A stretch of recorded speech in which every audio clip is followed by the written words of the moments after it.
So we're reading stories, and I've chosen one of the favourites from my house, The Great Dog Bottom Swap.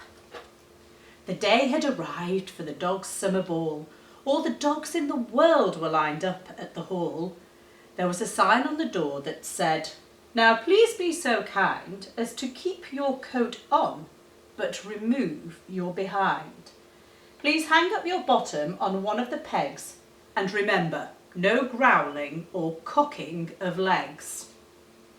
So as they went in, every dog, pooch and pup took off their bottoms and hung them all up. Hundreds and hundreds of little pink O's, all neatly arranged in methodical rows. What a feast the dogs had at the ball on that night! The table was quite a magnificent sight.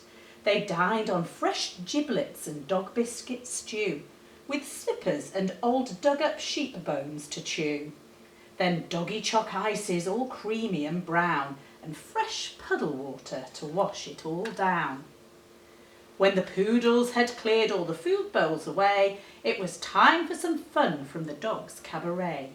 The Peaks did a song in ridiculous hats, and a Labrador told rude jokes about cats. Then Coco the Conjurer got a huge laugh by pretending to saw a Dalmatian in half.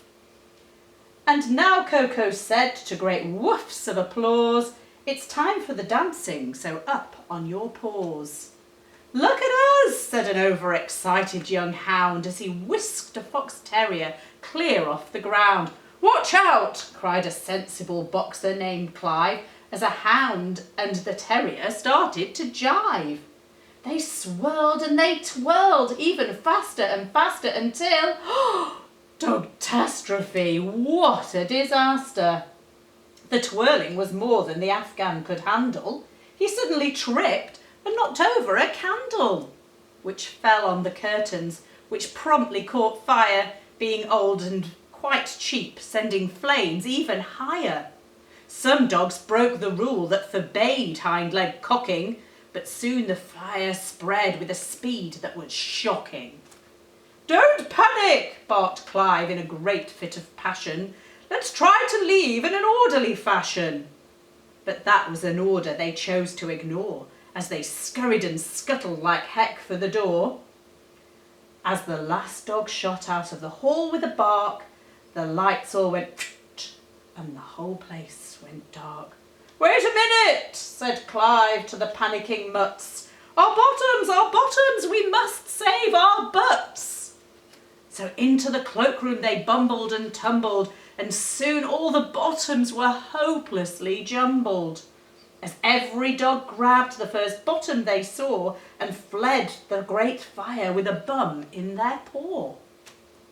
Luckily, every dog got out alive, and no one was caught by the fire except Clive and some others whose tails had been singed all away, which is why those dogs have no tails to this day. And all the dogs' bottoms were rescued as well, but because of the darkness, no doggy could tell whose bottom was whose in the panic and scrum, so each dog went home with another dog's bum.